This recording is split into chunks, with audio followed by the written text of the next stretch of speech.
Big Daddy. So we're back over here at White's. Okay. Restart that. What are we doing? Restart it. No. Restart. No. Back at the shop today, working on the Integra. As you can see, Charlie's already started working on it, getting these lines off. What we're doing today is putting in new camshafts. These are Ryan Crowder Stage 2 turbo cams, dual springs and retainers. So we'll get those put in. Hopefully fix a lot of the valve float that the car was having. Yeah, pick those up from Izzy. Yeah, I got those Izzy for a really good price. Like, I got the cams, rings, and retainers and everything for less than what just the retainers would have cost me new. Yeah. So get those put in. Hopefully that fixes my valve float issue. I still got to pull the intake off, fix the oil leak in the back. So I'm pretty sure it's this turbo feed line, because I was having a hell of a time getting the AN fitting on it. So I'm pretty sure that's leaking because it's not sealed right. And then get a new oil pressure sensor from Blow Shit later today, because that one crapped out after like 2 days. And then you're gonna put it back on the dyno? Yeah, it's gonna go back on the dyno. I also got the components to fix the boost by gear, so I can wire it in now and have it all done electronically instead of these janky T's that we put in this line to bleed off boost pressure. So wire that in today too, and then hopefully be back on the dyno Monday, and shoot for like 450-ish. And I'll probably get a bigger turbo for it, because I'm pretty sure this turbo is about done as far as. Oh, and you got to check out that spring too, don't you? Yeah, I got to take off the downpipe and weld the gate shut, because I think the spring is opening still. So other than that, just got a little bit to do, and we're going to show you guys how to do springs and retainers without pulling the head off, by pressurizing the cylinder to hold the valves shut. So we'll show you guys how to do that.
Alright, so now we're going to show you guys how you can do these springs and retainers without pulling the head off.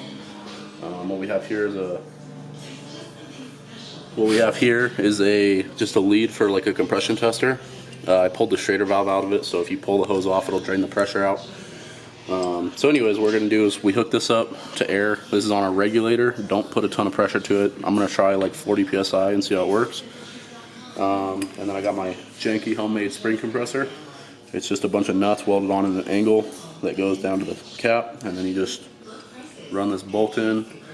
I just got this hex head little bolt on this socket, and you just set that on there, and it sets on the valve or on the spring retainer like this, and then you can pull the keepers out and pull it all off. You put your other springs in, you're good to go. So anyways, we'll get started on this, and hopefully it goes well and we don't drop a valve menu. Alright, so you guys that wanted to know a little bit more about this, here is a stock B18 A1 spring and retainer. As you can see, it's just a single spring. I think they're around 54 foot-pounds to open these, so they're not very tough. So what you replace them with is these. They're a little bit thicker spring, and then they also have a dual retainer in there. And with putting these in, they're a lot stiffer, so it takes more to open them, and you can't hang the valves open by either pushing too much boost through them or getting valve float, which actually loses a lot of horsepower on the top end, because this isn't shutting all the way before it goes into its ignition or its power stroke. So these will actually keep it shut, and you won't get any valve float, and you'll make a little more power out of it. Yeah. Because the valve will be shut. Don't like the non-VTEC cams too have like too much duration, so it keeps the exhaust side open too much, and then all the boost escapes out of the exhaust valves, and actually like helps the boost like makes the valves stay open. Exactly. And plus, when going to a cam profile like this, which is designed for a turbo application, it has a shorter duration, but a taller Lift. Yeah, So you can get more air in and out. So you get more air in and out, and then they also designed it so it builds a little bit higher cylinder pressure on the exhaust stroke, so that when you are trying to build boost with the higher cylinder pressure, it will be able to spool the turbo a little bit faster. There's my own man. He hates Hondas, so we're just gonna ignore him. But anyways, now we're gonna put this set of duals in. As you can see down in here, with the air pressure in the cylinder, it's able to hold this valve up and keep it shut so that the valve doesn't fall down in, and then we can just compress this down, put our retainers back in, and we won't have any issues there. So nice. Yeah, that's that.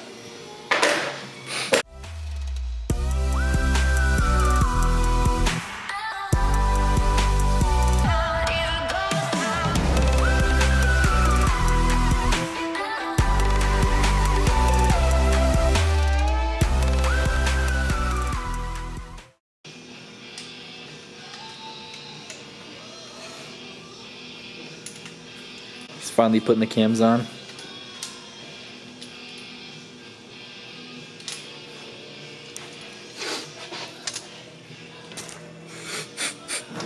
Fucking retard. Get out! Get out! Move! Get out!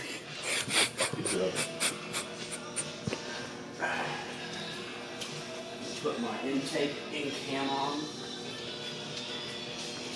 Dan's head has silicone all over it. Dude, I know. I just put my head on that rag. You just smeared it worse. Fucking awful. Oops. Retard, bro. We shouldn't leave that rag there. Well, maybe you should watch where your face is. How about that? Boom, son. Let's get that cam plug. So now what? Don't fucking talk to me. What do those torque to? Fucking 30,000 foot-pound round, huh? Hmm. Don't care either. No? Really. Hmm.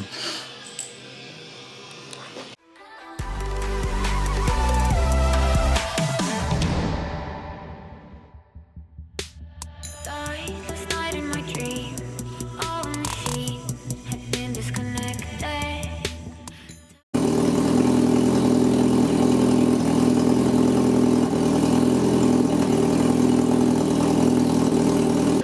I need to get a new turbo feed line. I think that's where most of my oil leaks coming from, on the back side of the motor.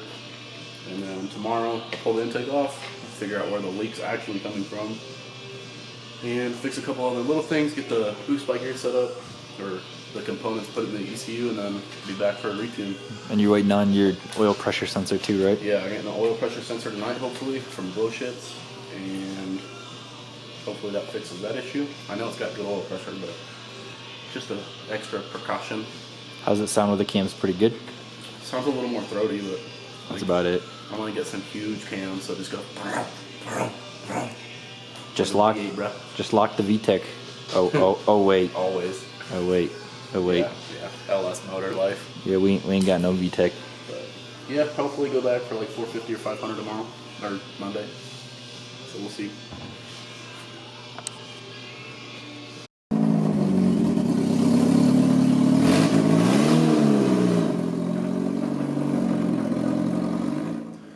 So I got the intake manifold pulled off the car. I didn't film any of it, we got too lazy, but couldn't find my oil leak, don't know where it was coming, so I put my new oil pressure sensor in. I put a different sandwich plate on it, and I'm still running my same turbo feed line, but I think that's where it's leaking because it was cheap eBay fittings, and I don't think they're sealing right because I had to like hollow them out with a die grinder to get it to slide over the sleeve, the steel sleeve of my line. So I'm gonna get a new line made up tomorrow and hopefully take the car to the dyno, and then we'll have some videos of the dyno pulls and some in-car stuff and some races that I have from like on 370 horse on video. But we'll also get some more races in, and we'll have that video out for you guys here in a few days.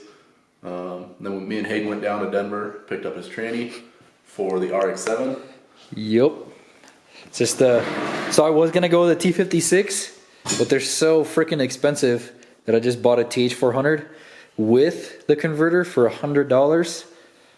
And good thing is this guy right here knows how to build automatic transmissions. So we're gonna build him a pretty sick TH400. It's gonna be a manual valve body with a trans brake and all the goodies.